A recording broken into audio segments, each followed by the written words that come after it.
How's it going, everyone? Today we're setting up this 40-gallon breeder for my alligator snapping turtle Corvid. Now the reason I chose a 40-gallon breeder is for the simple fact that alligator snapping turtles generally, they don't really like a lot of water depth. That doesn't mean they can't handle it, it's just they would prefer to have much more floor space to crawl on rather than a very tall aquarium where they would need to swim. So this 40-gallon breeder is going to do great. As you can see, we have a little cutout right here where the filter will be, which brings the water up about half of the tank. So he's not going to have to swim all the way up to get a breath of air. He's going to have plenty of water down here. And being alligator snappers, like I said, they're not real interested in swimming. Gator snappers are pretty solitary. They don't really like a lot of interaction.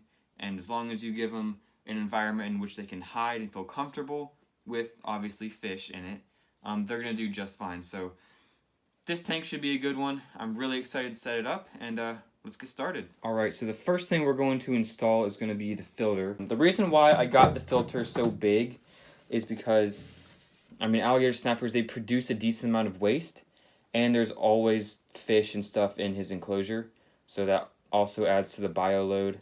But I want to make sure it's good, clean water, and I really struggled with really keeping everything clean in his first tank because I just had like one of those 40-gallon whisperer filters. So this should do the trick. It should keep this tank pretty dang clean.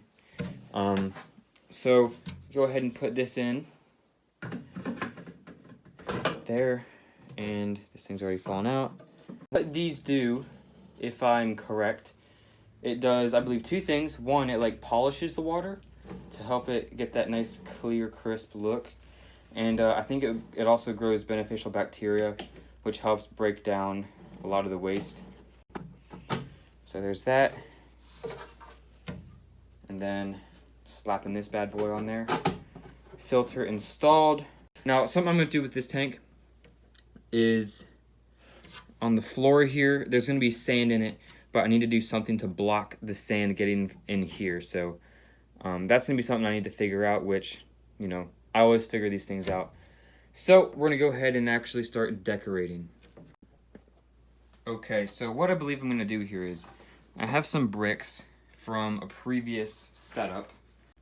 I'm not too happy about putting bricks in there because I want everything to look naturalistic, but, I want them to have a nice filter system and it not burn out, so this is just what we're going to have to do. So I'm going to go ahead and start placing these rocks, filling in these little crevices right here since there's a little bit of a gap between the glass and the bricks.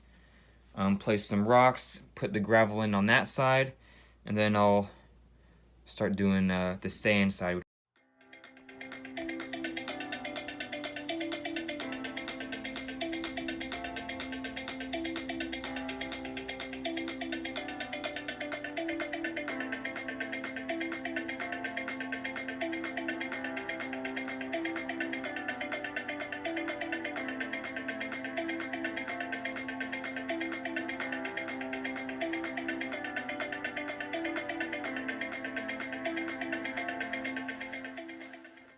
So here is what I have set up for this portion of the tank.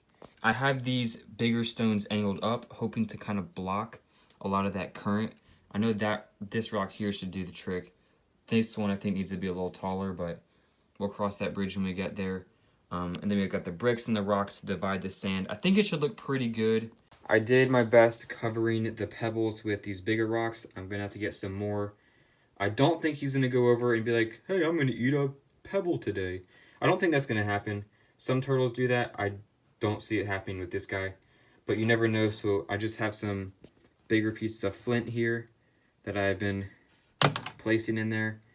And yeah, we're going to go ahead and start on the sand area. Should be a good time.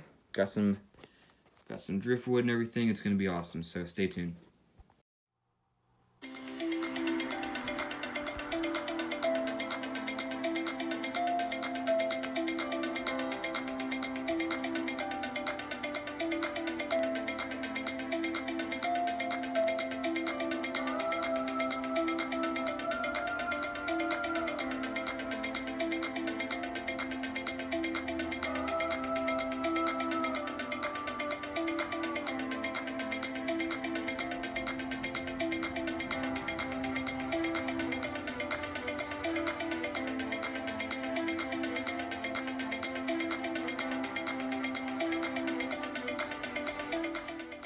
Alright, so here it is before water.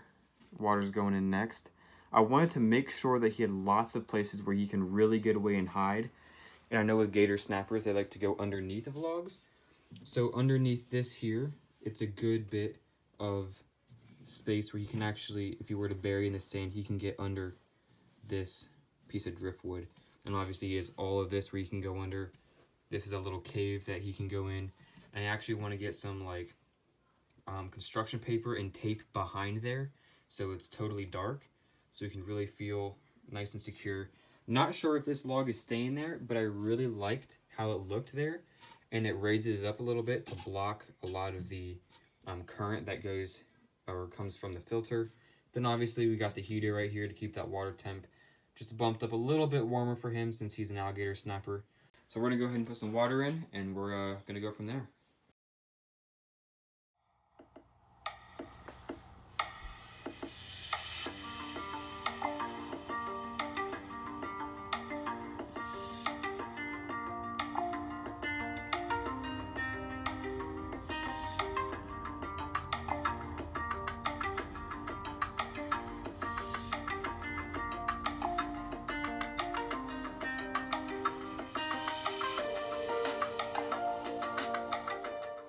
This tank looks really good. I like the amount of current we have from the filter here. Not too much, but not too little. Not an extreme amount of current, but also it's not just stagnant even all the way over on this side of the tank. And you know, if I ever wanted to, I actually experimented. I can take this off, and it's more of a trickle, and the current is greatly lessened by it. But yeah, you just throw this back on. Boom. It does make the bio wheels turn a little slower, but that's okay. I like the amount of current that it's giving off right now. Yeah, I think he's gonna absolutely love this setup. This is like the perfect depth for Corvid, my alligator snapper. He can even go under here, under the brick and everything like that. Got that piece of driftwood blocking it. Here's the tank as it stands, and I'm gonna go up grab Corvid. We're gonna see how he reacts. So here he is, the man of the hour, Corvid. My alligator snapping turtle. Might look a little bigger than the last time you saw him. What do you guys think? He actually doesn't bite too much. He's not a huge biter. There he is, finally. There we go. A little bit of his mouth open there. Such a cool turtle, absolutely love this guy. It's so rewarding to see how well he's been doing for me. This is my first time ever raising an alligator snapper, and I'm very pleased with how he's turning out. A lot of growth on this guy. Very healthy, very hardy. We're gonna go in and put him in his brand new enclosure. Gonna see how he likes it, if he gives us his approval. There is a stinking stink bug flying around. I'm about to smack it. I don't know if you heard that. I just smacked a stink bug out of midair. Hope it's dead. Anyway, putting him in. I don't know where to put him. I'll put him on here so he can find his own way into his new crib.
Alright, well I hope you guys enjoyed that video. I know Corvid here is going to absolutely love this setup. I mean, this is an amazing setup.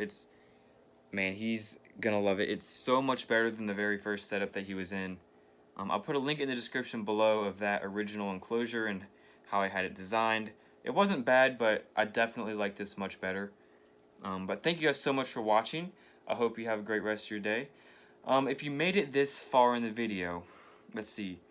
What's your favorite kind of dessert? Put it down in the comments below. Tell me what your favorite kind of dessert is, and I'll heart your comment. So, hope you guys enjoyed this video. If you have any questions, leave them down in the comments below. And I will see you. I was going to say get with you. I will get with you in my comments. But I'll see you guys in the next video. Woo! This thing's a beauty. This is my grandpa's new truck. And here we go. Oh crap. I think it's fine. He won't notice. He doesn't inspect his cars or anything like that.